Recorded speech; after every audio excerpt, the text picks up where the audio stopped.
Barokahna sekolai. Ada yang bertanya sama saya ketika saya berbicara di suatu majelis. Mengapa sekarang ini sepertinya sekolah kehilangan kesaktian untuk membentuk hati anak-anak kita?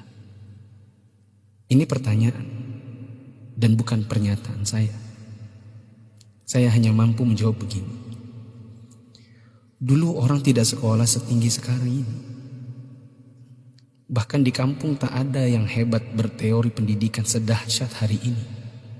Bisa dibilang teori pendidikan sekarang mungkin sudah menyentuh langit ketujuh. Tapi sebenarnya ada yang hilang, yang disebut dengan keberkahan.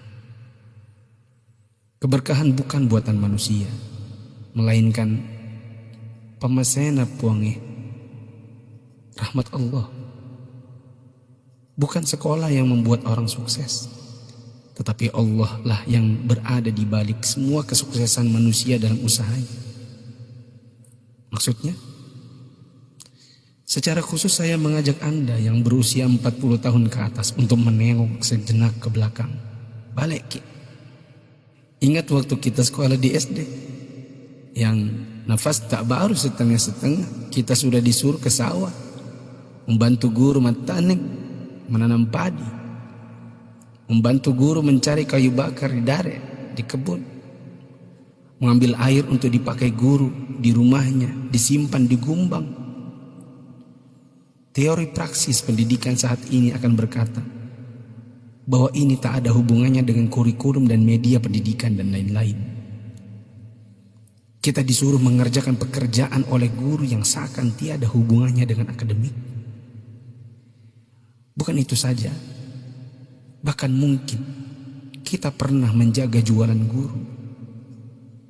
Tak hanya itu, kita kalau dipukul oleh guru hingga setengah hidup, atau masengo, mimisan, akibat pukulan mister kayu guru dan jangka pelingkar yang ujungnya runcing. Disinilah intinya. Atas itu semua, pernahkah orang tua kita protes? Pernahkah orang tua kita mengeluh dengan tugas-tugas tadi? Pernahkah orang tua kita melarang kita ikut ekskul dalam tanda kutip yang saya sebutkan tadi, mencari kayu, mengambil air? Sama sekali no.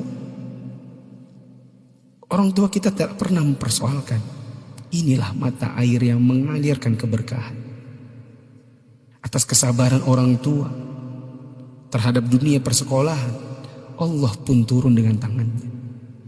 Dia membalas kebaikan hati orang tua atas penghormatan terhadap guru dan eksistensi sekolah yang bahkan mungkin dengan segala kelemahan.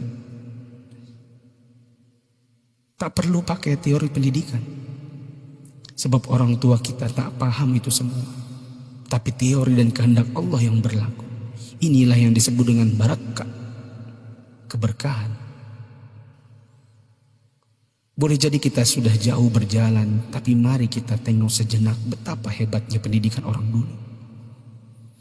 Kebodohan guru zaman dulu dengan ekskulnya, serta kesabaran orang tua dengan ketidakpahamannya, rupanya mengusik Allah Ta'ala dengan menurunkan barakah pamasya atas berkat rahmat Allah. Bukan hanya bagi guru, tidak juga hanya untuk orang tua. Bahkan keberkahan itu pun dinikmati oleh anak didik. Tengoklah sekarang, orang tua memenjarakan guru, anak memfitnah gurunya, dicubit bilangnya ditempeleng, diajari katanya dicaci maki, dinasihati lapornya dihina, ditegur ujarnya dipermalukan. Bagaimana mungkin berkah Allah bisa datang? Anda yang berumur 40-an, pernah kita melakukan ini? Bahkan kita membohongi orang tua karena melindungi guru. Kalau perlu orang tua tak perlu tahu apapun keadaannya. Itulah sebabnya di akhir sekolah dahulu kita selalu menyisakan air mata kebahagiaan.